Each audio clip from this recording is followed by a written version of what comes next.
제 22년, 23년은 현금 보유 비중을 늘리십시오라고 말씀드렸죠. 근데 현금 보유 비중을 줄여나갈 때죠. 현금을 계속 갖고 있으면 죄송한 표현이지만 당하는 거죠. 조정이 실제 이루어질 때 이제부터 조정의 시작이구나로 받아들이는 것과 일시적인 조정이고 이제 가는구나라고 받아들이는 것은 전혀 다른 거 아닙니까? 그러니까 우리가 계속 큰 줄기를 먼저 보시고 흔들리는 거시경제 상황에 놓여도 여러분만큼은 흔들리지 않았으면 좋겠다. 한국 경제는 작년에도 어려웠고요. 올해도 어려웠고 내년에도 어려울 겁니다. 죄송하게도 실물 경제적으로는 어려울 겁니다. 세계 경제가 팬데믹 이전에는 약 3.7% 성장했어요. 평년. 근데 팬데믹과 22년 초인플레, 러우 전쟁, 중동 전쟁을 지나서 초긴축까지 세계 경제 성장률은 이렇게 레벨 다운 됐어요. 3.7에서 3.2 수준으로 레벨 다운 됐어요. 이게 뭐예요? 저성장 고착화예요.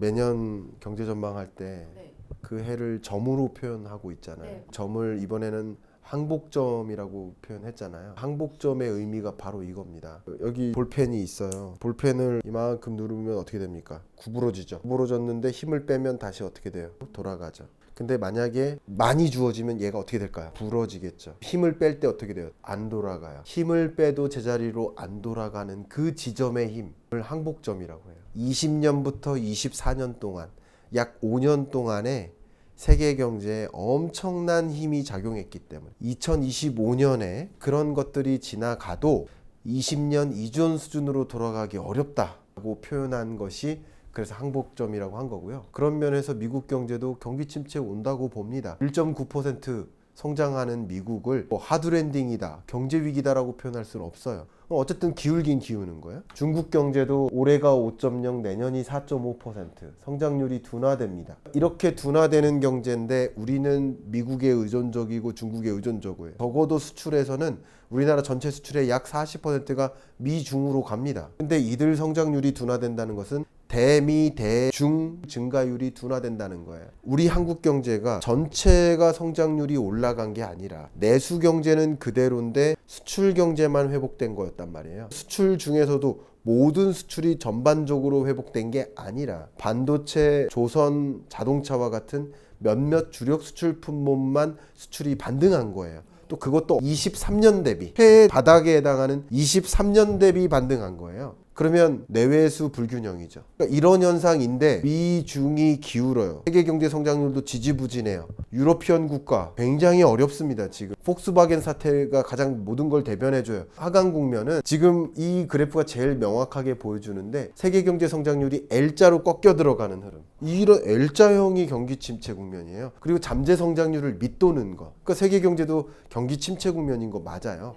한국 경제도 마찬가지입니다. 23년 경제 전망서를 가지고 나와서 23년 경제는 경기 침체에 옵니다. 그리고 모두가 가난해진다. 이런 말씀을 많이 들었었어요. 23년 성장률 1.4%는 얼마만큼 심각한 숫자냐면 1980년 경제 위기 왔었어요. 오일 쇼크에 따른 충격이 있었어요. 역성장했었어요. 1997, 8년 IMF 외환위기 마이너스 5.1% 역성장했습니다. 2008년 금융위기 왔어요. 역성장은 면했습니다만 경제위기 맞아요. 그래프 보시는 마이너스 0.7%로 역성장했습니다. 이 네 번의 움푹패이는 경제위기가 왔었어요. 그걸 세계경제적으로 보면 이렇습니다. 네 번의 경제위기가 왔었던 거예요. 근데 제가 지금 말씀드리고자 하는 건 뭐냐면 2023년 1.4% 성장률 전망치는 그때는 전망치고 지금은 실적치가 됐습니다만 1.4% 성장률 전망치는 4번의 경제 위기를 제외하면 가장 낮은 성장률이에요. 우리가 경기 순환 사이클에서 경기 침체가 아니라고 할 수 있는 분 계세요? 그게 경기 침체예요. 24년 성장률은 23년 GDP보다 2.4% 늘어나는 바로 기저효과에 따른 성장률이에요. 그러니까 2024년 경제전망서 나와서 여기서 말씀드릴 때는 이 지표와 체감이 다른 경제일 것이다. 지표는 좋아 보여요. 왜냐하면 전년보다 좋아지는 거니까. 지표는 좋아요. 그러나 체감은 안 좋아요. 왜냐하면 비교 대상인 23년이 너무 바닥이었는데 그것과 비교한 성장률 지표만 좋은 것뿐이지 여전히 그렇게 좋지 않은 거예요. 그걸 제가 가장 쉽게 계산하는 방법을 알려드릴게요. 23년 성장률 1.4, 24년 2.4, 평균 내면 몇이에요? 1.9%입니다. 맞아요. 2년 동안의 성장률이 1.9% 정도 됐었다라고 그냥 생각하시면 돼요. 그러면 우리 한국 경제 잠재 성장률이 2%인데 그걸 밑돈 채 계속 움직였던 거예요. 23, 24. 그리고 25년도 여전히 1.9%. 굳이 따지면 이게 기저효과가 유독 발생해서 이렇게 오르락내리락 한 것처럼 보이지만 굳이 여러분이 체감하는 경기적으로 판단한다면 이 세계 경제 성장률의 흐름하고 크게 다르지 않아요. 경제적으로 봤을 때 우리 경제는 작년에도 어려웠고 올해도 어려웠는데 내년은 좀 더 그 어려운 국면이 지속되는 구간이다. 이렇게 의견 드리겠습니다. 그럼 2023년 연으로 봤을 때는 위기를 제외하고는 정말 최악의 연평균 성장률을 찍었던 해잖아요. 네. 어떤 시나리오로 2025년 침체가 진행되는 걸까요? 제가 조금 조심스럽게 의견을 드린다면 실물 경제적으로는 어렵지만 자산 시장에서는 또 전혀 어렵지 않다고 느껴지게 만드는 2020년 팬데믹 때만큼은 아니에요. 그때만큼은 아니지만 그때와 비유될 수 있을 법해요. 그때 등장했던 굉장히 중요한 표현이 월스트리트과 메인스트리트 간의 The gap between Wall Street and Main Street 이라는 표현.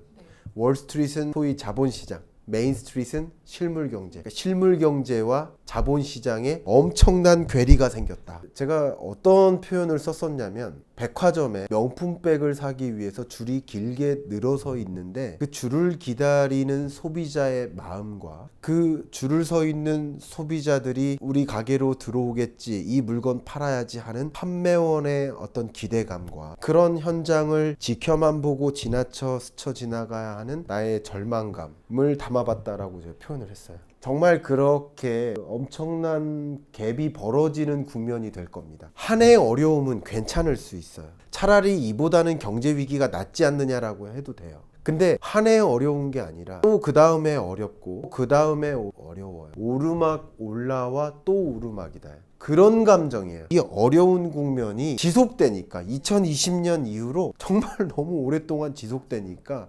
버티고 버텼는데 정말 너무 힘든 거예요. 그렇게 실물 경제적으로 어렵습니다. 그런데 실물 경제적 현상과 자본시장, 자산시장에 나타난 현상이 달라질 것이기 때문에 그래서 여러분 제가 그때 2020년 전망할 때 던져드렸던 표현이 K자형 회복이라는 표현을 했었는데 제가 만든 용어입니다. 이게 뭐냐면 오르막 올라가는 사람은 에스컬레이터 타고 뒷짐지고 올라가는 거예요. 자산시장에 돈을 맡긴 사람이죠. 근데 나는 열심히 성실히 이 경제를 이겨내고 버텨보고자 정진하지만 내려막길인 거죠. 그러니까 실물 경제적 현상이 너무나 안 좋기 때문에 회복을 위해서 나아가긴 하지만 그게 회복을 체감하기 어려울 것이고요. 자산 시장에 대한 관심을 갖고 밑으로 내려가는 양극화가 되면 안 되겠다 하는 마음으로 거시경제 현상을 보고 준비하시는 분께는 그래도 기회적인 요소들이 상당히 있을 거라고 저는 의견을 드리고 싶습니다. 갭 차이를 발생시키는 건 금리 인하 때문인가요? 금리 인하가 굉장히 큽니다. 부동산 시장을 전망할 때도 크게 봐서는 5가지 종류의 접근을 해요.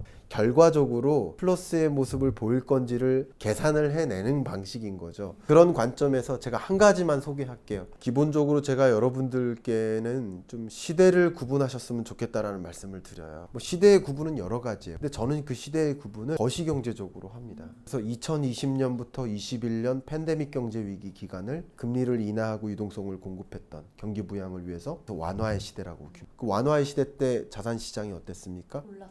예, 왜 올랐습니까? 돈이 자산시장으로 이동해서예요. 돈의 이동을 관찰하셔요. 그러니까 지금 주가의 하방 압력으로서 블랙먼데이에 대한 공포감 있잖아요. 그런 것들은 결국 돈의 이동에 대한 공포예요. 경기 침체가 실제 나타날 것 같아. 주식시장에서 돈을 빼야지. 미국이 금리 인하할 것 같아. 일본은 금리 인상할 것 같아. 엔캐리가 청산될 것 같아. 돈의 이동이에요. 근데 20년, 21년 팬데믹 경제 위기 기간 경제는 그토록 어려웠는데 그런데 자산시장은 폭발적으로 상승합니다. 완화의 시대였기 때문에 그렇습니다. 22년, 23년은 과제가 뭐예요? 물가였어요. 금리 인상을 단행하죠. 그 금리 인상을 긴축적 통화 정책, 긴축의 시대입니다. 보시는 것처럼 22년부터 23년까지는 24년 상반기까지는 긴축의 시대예요. 그리고 24년 하반기는 피벗의 시대예요. 이제 완화까지는 아니지만 극단적인 긴축에서는 내려오자 하는 금리 통화 정책 기조를 전환하는 피벗의 시대예요. 피벗의 시대답게 24년 하반기 부동산 매매 가격이 반등하긴 하지만 평균 매매 가격이 거의 강보합장에 가까운 모습을 보일 거라고 전망했었던 이유가 바로 그겁니다. 그것만 가지고도 감정적으로 이해할 수 있어요. 이 거시경제의 중요성입니다. 거시경제의 흐름을 보고 그것에 따라서 금리의 결정이 이루어지고 결정 지은다면 그것으로 인해서 자산시장, 자본시장이 요동치는 것이죠. 그렇게 의견 드리겠습니다. 실물 경제와 자산 경제는 매우 다를 거다라는 이야기가 2025년의 핵심이요. 실물 경제적 현상과 자본시장에 나타나는 현상과 자산시장에 나타나는 현상을 부디 구분해 주셨으면 좋겠다. 강조하도록 하겠습니다. 실물 경제적으로 어려울 때 자산시장이 어려운 게 아닙니다. 20년, 21년 팬데믹 경제 위기 때 엄청 어려웠죠. 근데 부동산 시장도 어려웠습니까? 경기가 좋으니까 부동산 경기가 좋아져. 경기가 나쁘니까 부동산 경기 나빠요. 이렇게 해석하시면 안 돼요. 그러면 누구나 예측이 가능하죠. 소득이 지금 늘어나지 않고 있는데 누가 돈 모아서 집 산단 말입니까? 이런 이야기를 또 하세요. 근데 우리 서울에 살고 있으니까 PIR 기준으로 10배입니다. 10배란 얘기는 우리 연봉을 10년 동안 한 푼도 안 쓰고 다 모아야 집을 바꿀 수 있는 거예요. 그러면 지금 경기가 좋아서 소득이 늘어나면 집을 살 수 있다는 건가요? 아니에요. 지금 경기가 좋아서 지금 소득이 늘어서 물론 그래서 영향을 줄기도 하겠죠. 이렇게 할 수도 있겠지만 집은 있던 돈으로 사는 겁니다. 이게 노동소득의 구매력이랑 별로 연관이 없고. 그러니까 그러려면 10년 불가능하다는 얘기를 한 거잖아요. 그쵸. 그렇게 연결고리로 생각하지 마시고요. 돈이 모아진 돈으로 사는 거예요. 저희 부모님도 30년 열심히 모아서 내 집 마련을 하신 것처럼 예를 들면 그게 갑자기 이번 경기가 좋으니까 집을 산다 이런 공식을 갖지 않아 주시길 부탁드립니다. 제가 이게 뭐냐면 있던 돈으로 산다라는 표현은 돈이 이동하면서 집값이 오르는 거예요. 은행으로 대거 이동했던 돈이 빠져나오면서 부동산 시장으로 이동할 때 집값이 상승하는 거예요. 그러니까 2020년, 21년 팬데믹 경제 위기 때 바로 그런 현상이 일어났었죠. 금리를 제로금리로 떨어뜨리는 과정에서 저축에 대한 매력이 꺾이고 굳이 저축해야 돼? 차라리 돈을 운용하자. 부동산 시장으로 대거 이동했던 거 구분해야 됩니다. 경기와 자산 시장을 구분해야 된다는 말씀 먼저 드릴게요. 이 말씀이 전달이 안 되면 경기 어려울 겁니다. 그러니까 부동산도 어려울 겁니다로 이해를 하시더라고요. 가끔 그래요. 경기 그렇게 안 좋다고 말씀하시면서 왜 집값은 반등한다고 얘기합니까? 이래서 그렇다라고 답변을 드리도록 하겠습니다. 이 연결고리를 우리가 부정하는 순간 제대로 이제 내 집 마련 의사결정을 내리기가 좀 어려워질 수 있습니다. 돈 1,000만 원 정도 여윳돈 갖고 있는 직장인들 어떻게 2025년을 앞두고 전략을 짜면 좋을지. 22년, 23년은 현금 보유 비중을 늘리십시오라고 말씀드렸죠. 근데 현금 보유 비중을 줄여나갈 때죠. 자산의 이동을 읽고 현금을 계속 갖고 있으면 죄송한 표현이지만 당하는 거죠. 자산 가격 상승뿐만 아니라 물가 상승률이 둔화돼도 물가는 계속 오르고 있어요. 기본적으로 나의 돈의 가치는 어떻게 되는 거야? 떨어지고 있는 거야. 그리고 그 돈을 현금으로 갖고 있다는 얘기는 저축한다는 뜻인데 저축의 형태로 돈을 갖고 있다는 것은 계속 그 저축에 따른 수익성이 약화된다는 것을 뜻해요. 저축금리가 떨어질 테니까. 근데 저축금리가 높다면 예를 들어 5% 이상이라고 한다면 웬만한 22년 뭐 주식시장처럼 22년 부동산 시장처럼 그 돈을 굳이 그 시장에 맡겨놓으면 안 되는 거죠. 그러니까 당연히 수익성이 높고 안정성이 높은 현금 보유 비중을 저축의 형태로 갖고 있는 것이 유리하다라고 제가 의견을 드려왔던 거고요. 이제 금리의 매력도가 떨어집니다. 현금으로 갖고 있을 때의 수익성 기대 수익률이 떨어지는 겁니다. 그럼 현금 보유 비중을 우리 포트폴리오에서 줄여나갈 필요가 있겠죠. 그리고 다른 형태로 자산을 갖고 있는 것이 훨씬 유리하겠죠. 수익성이 달라진다는 것을 뜻합니다. 금리는 마치 중력이고요. 중력이 어떻게 작용하느냐에 따라서 나의 포트폴리오 구성을 좀 바꿔나갈 필요가 있겠다라는 의견을 드리고 현금 보유 비중을 이제 줄이고 자산 보유 비중을 좀 늘려나갈 필요가 있겠다라고 의견을 드리겠습니다. 몇 퍼센트나 갖고 있어야 돼요, 현금? 저는 현금을 이게 몇 퍼센트냐 뭐 이건 그렇게 중요한 것 같지는 않고요. 뭐 현금을 안 갖고 있는 게 더 유리하겠다고 생각을 합니다. 은행에 저축하는 것이 매력적이지 않기 때문에 저축보다는 자산시장, 자본시장으로 돈을 이동시켜 놓는 게 훨씬 유리하다고 보고 있고요. 자본시장 먼저 이제 주식시장 관점에서 먼저 의견을 드린다면 마일드한 경기 침체는 온다고 제가 계속 말씀드렸습니다. 하드랜딩 없는 금리 인하는 기본적으로 주식시장에서 호재예요. 금리가 떨어지니까 은행의 돈이 주식시장으로 일부 이동해요. 그리고 기업의 실적은 나름 뒷받침된다는 뜻이에요. 기본적으로 주식시장에서는 괜찮아요. 다만 주식시장에서는 위험 요인이 세 가지가 있어요. 일본과 미국의 금리 격차가 5%포인트 이상 5.6%포인트 차이 났었을 때 22, 23, 24년 동안 일본 가계의 엔캐리 트레이드가 1경엔이었었어요. 매년. 그러면 이것은 가계만 말씀드린 거예요. 정부도 돈을 이동시켜요. 우리 국민연금이 정부 아닙니까? 국민연금도 해외 주식 비중을 늘려나가고 있잖아요. 그러니까 상황에 따라 돈을 조절해야 돼요. 국민연금 기금으로서 또 해야 될 일입니다. 주식시장만 놓고 보면 왜 자꾸 국민연금은 해외 주식 비중을 올립니까? 이렇게 의견을 가질 수 있지만 우리 경제를 위해서는 국민연금이 기금을 잘 운영해서 국민연금 끊기지 않고 고갈 시점을 더 뒤로 연장시키고 하는 노력을 해야만 해요. 주식시장에서는 긍정적인 모멘텀이 많지만 엔캐리 트레이드가 일어났었던 시점과 달리 엔캐리 청산 절차가 이미 시작이 됐어요. 그 청산 절차가 정말 급속히 진행되는지가 중요한데 주가의 급격한 하락이 또 찾아올 수 있습니다. 두 번째는 중국이 미국 국채 보유 규모를 계속 축소해 나가고 있어요.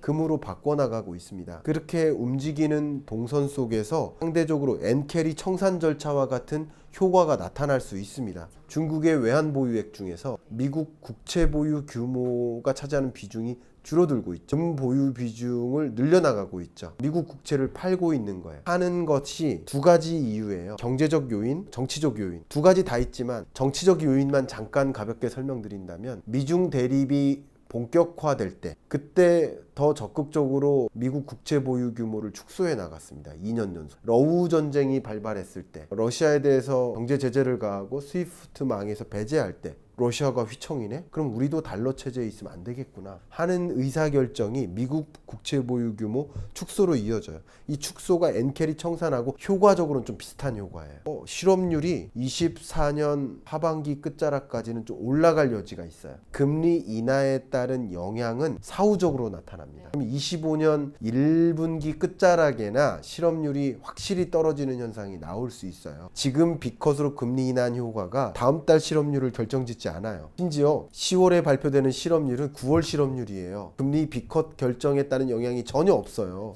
제가 말씀드린다면 실업률이 또 다시 4.5나 4.6을 향해 올라갈 여지가 있는데 그럴 때 과도한 경기 침체의 공포감 때문에 또 조정될 수 있어요. 기본적으로는 주식시장으로의 돈의 유입은 있을 수 있으나 한 번씩 골라간다는 거예요.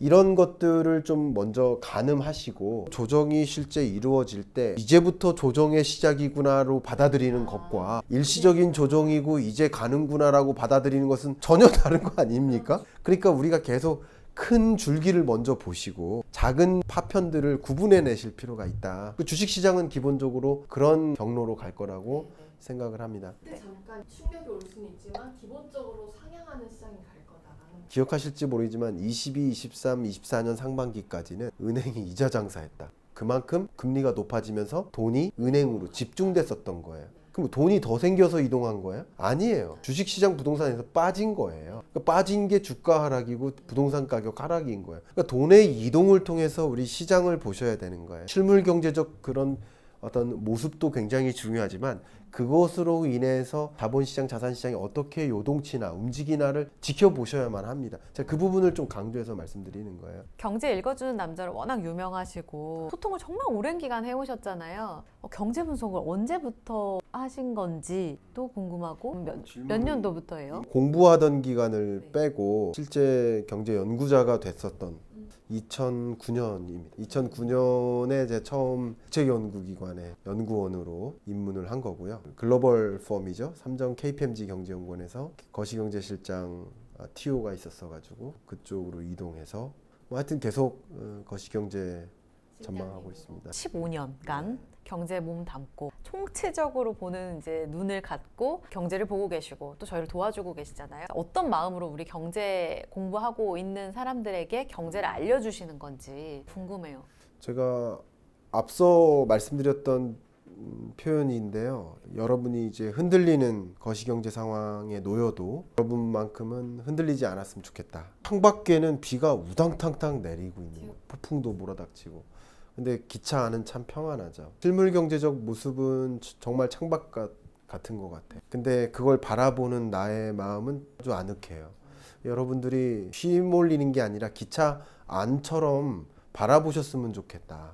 그것은 여러분들이 객관적으로 경제를 이해하고 경기를 명확하게 판단할 때 여러분 스스로 준비된 나가 이루어질 수 있다. 그런 마음으로 준비된 나를 만드시는데, 특히 우리나라 직장인 분들, 이 월급쟁이 부자들의 이 월급쟁이가 사실 한 2,100만이거든요.